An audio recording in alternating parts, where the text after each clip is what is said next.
What is up, guys? Welcome to Legacy TCG. Back with some Edison. We got my POV right here playing Machina, and Joey's on Blackwings. So he's been playing Lightsworns for quite a while, but his previous deck was actually Blackwings. So he's going back to Old Faithful. Looks like I win the die roll. We'll go gear frame first. Got the compulse to match with it, so if anything goes sideways, we can return that gear frame and get some extra value. Trap Dust Shoot is gonna reveal the hand.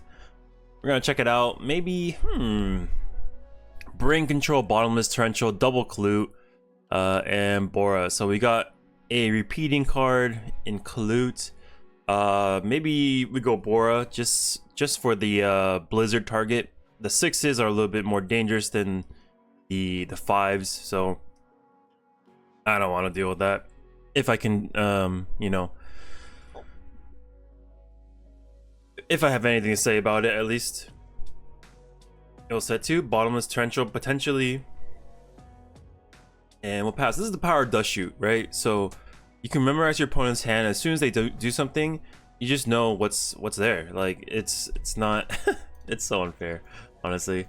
We'll swing in for 18. Don't want to go into torrential, don't, you know, so we just chip in some damage. Main phase 2, we can decide to do something else. We can yep, add Card Trooper if he wants a torrential there. Then you know, that's on him, because I'm gonna draw a card off Card Trooper.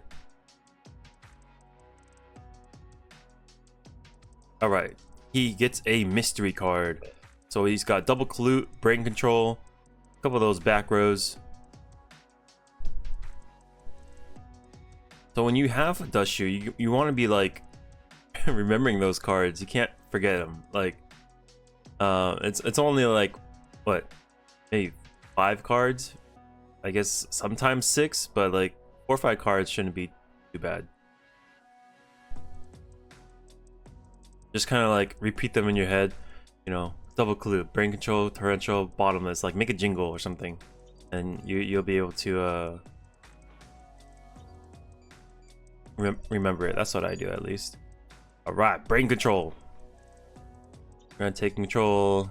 We're gonna swing in with these guys, get some as much pressure as possible, and then we're gonna see. I think I want to force a torrential, but it doesn't look like he's biting for it.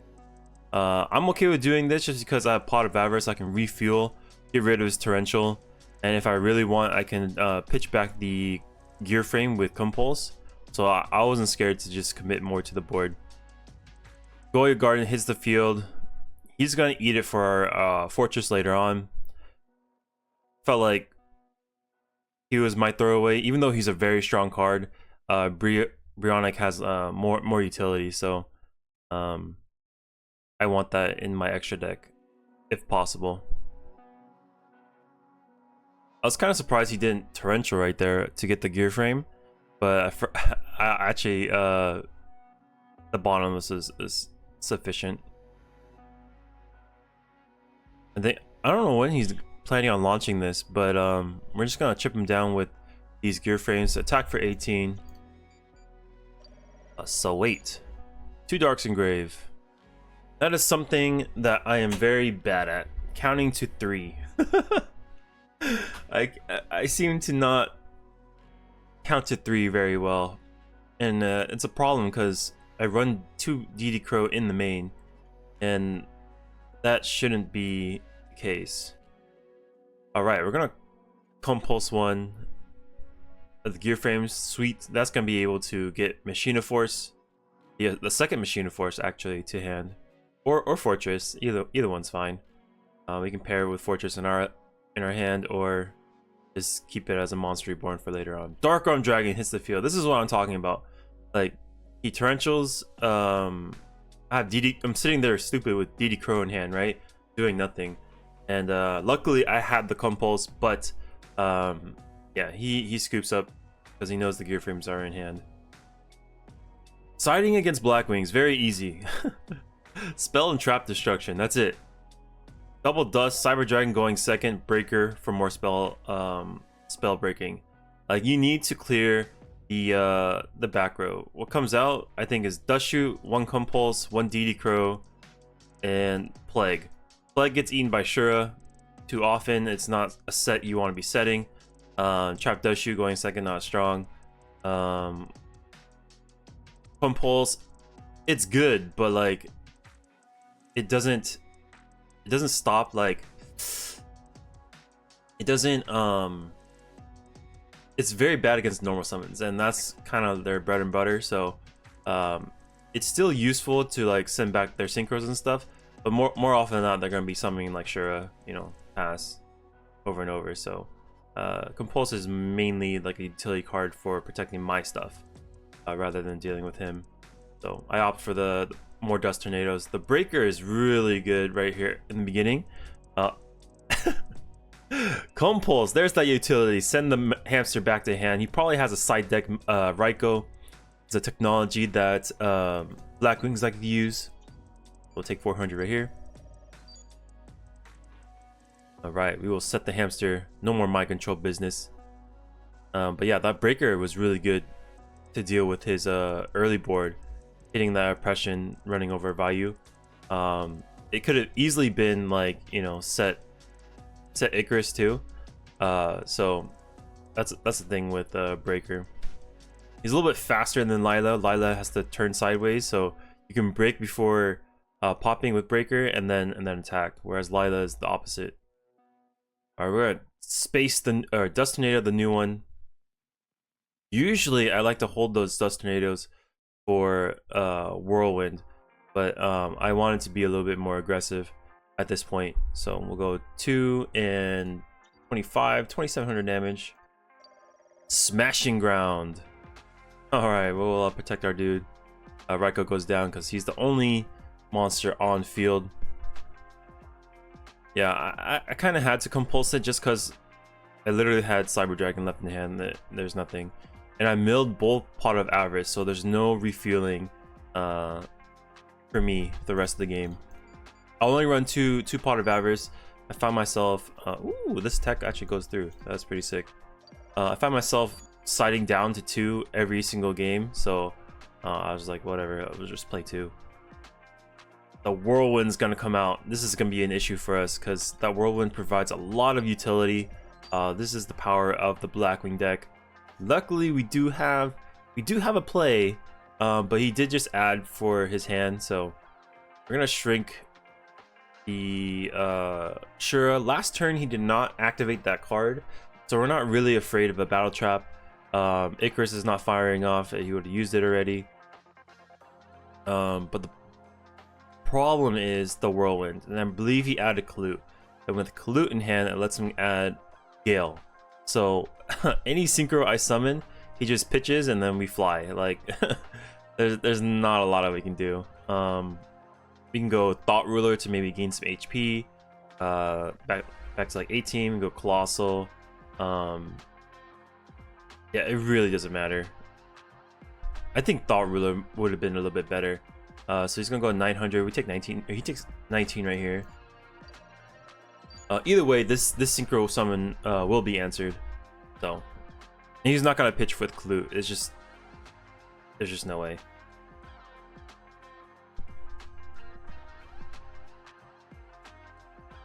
Yeah, a Pot of Avarice would be sick right now.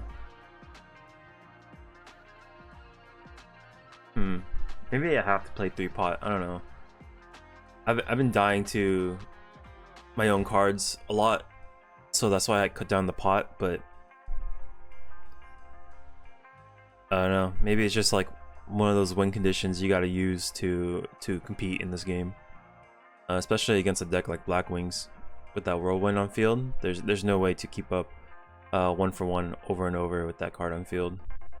That's why I have so much spell and trap destruction, is just to deal with that card. If that card gets like 2 activations, you probably lose. I was confused at this point because I was like, oh, he just summons Brio and then pitches. Like, that's it. But I think he's kind of rusty on the Blackwings. This is like his first match back, or second week back. He totally forgot that He's gonna have the card to pitch with the Kalute. Yeah, Kalute gets Gale. Gonna have the extra card, and then he can pitch swing for game.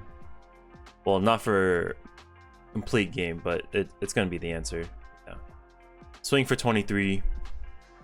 And we are going to a game 3. Dust Tornado will not do it. Game 3, do we change anything? No, we don't change anything. We just stick with destroy spell traps, hopefully end the game. Giant Trunade. I tried Giant Trunade instead of my one trap stun. I like trap stun better.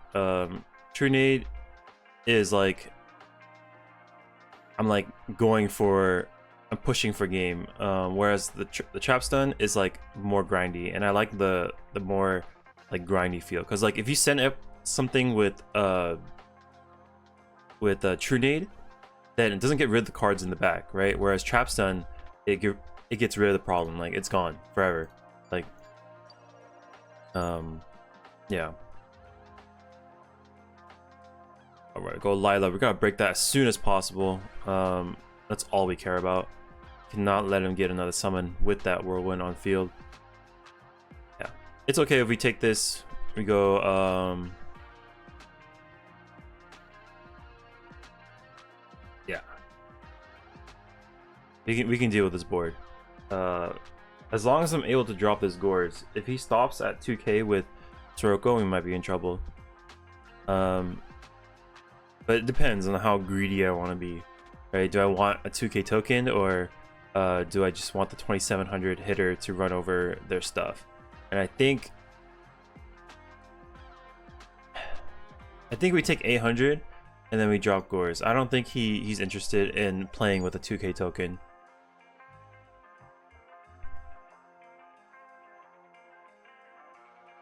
Because my hand, I haven't set any spells or traps, so it kind of reads like I have Gores. So he plays around it, synchros into Arm Wing, and we'll charge 1, 2, 3. Alrighty, cool. So we do have the Fortress Engrave. We have a gear frame to match with it in the hand. Okay, I guess we Trunade here. Make sure the summon goes through, because we don't want to die to bottomless. Yeah, Trunade goes up. So Trunade is like faster in this sense, where I don't have to set up, right? But like, yeah, I don't know, there's pros and cons to it, you know. Like, I didn't have to set it and wait till another next turn and then activate trap stun. You know, I can just use this. So we're gonna swing in with Fortress, swing in for 700. He has 3 Darks Engrave. I'm thinking defend with Fortress. So he has 3 Darks Engrave. In my mind, I'm like, I'm gonna stop Blizzard, right? But that condition right there is Dark Arm. That is Dark Arm, and here it is. So now I'm sitting here with a Crow in hand, a Gores that gets blocked by Machina gear frame, and I think this is the end of it. I'm at 5600, so I'm dead. But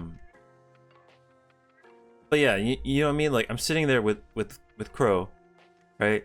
He has 3 Darks Engrave, and all I'm thinking about is I'm gonna stop him when he plays Blizzard. But he doesn't even need to play Blizzard to do anything, right? Like, if he, you know, or like I'm thinking Blizzard and value activations.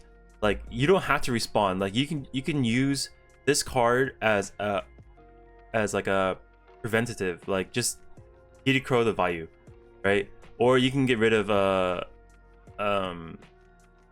sure, if you really want to, but I feel like the extra summon is pretty insane. So just DD Crow value, call it a day. You know, like, don't, because if he already meets the conditions, then you have no way to interact. So if you go standby before he enters main, DD Crow, or if that was enough, mind control DD Crow, right? That gives you a window to respawn. But there's 2 times where I'm sitting here with DD Crow and I die with it in hand. Game 1 it ended up okay, but like, this game 1, I think so. yeah, game 1 ended up okay. I still have DD Crow with 3 darks in hand, and all I'm thinking is like, oh, I'm gonna stop Blizzard. It's gonna be so cool. Like, no, just just do it right away. Like, it's kind of like having enemy fortress engraved. It's either like, oh, I'm gonna block it for Pot of Avarice, or I'm gonna block the summon. But Blackwings don't have the Pot of Avarice option, right? So just block the summon. Like, don't, like, if he has it or not, like, whatever. Like, at most he would have had Shura. Yeah, he would have Shura. You go DD Crow, his Vayu. Literally this whole thing is just Shura. And then he has to fight the whole game with this. And then, like, yeah, my gore. Oh my god. And like, yeah, there's a bunch of things I could have done. Dropping Gores on 800 token to bring out the body, deal with more board, right? Now I don't even get to use it because I blocked it with Gear Frame. Like, this is hindsight, you know, because like I equipped this because I was afraid of Cyber Dragon. If you leave 2 bodies on board, it gets contacted for Cyber Dragon really easily. But if I was really worried about that, then if he contacts into a 3k Chimeric Tech Fortress and attacks with it, then I get huge token, right? So it might have, in this situation, not been as bad to just leave my body on board, let him contact. If he dares to attack with the Chimeric Tech Fortress, then I get a bigger body than Gores himself. But yeah, anyways, this game, it's actually burned into my mind that, like, I just need to control, like, for Blackwing, just you see 3 darks and you have the Crow, just move it. Like, don't mess around and find out. Like, it doesn't have to be that way. Anyways, painful lesson, but it's okay, we're learning. If you guys like the video, make sure to subscribe, and I will catch you on the next one. Peace.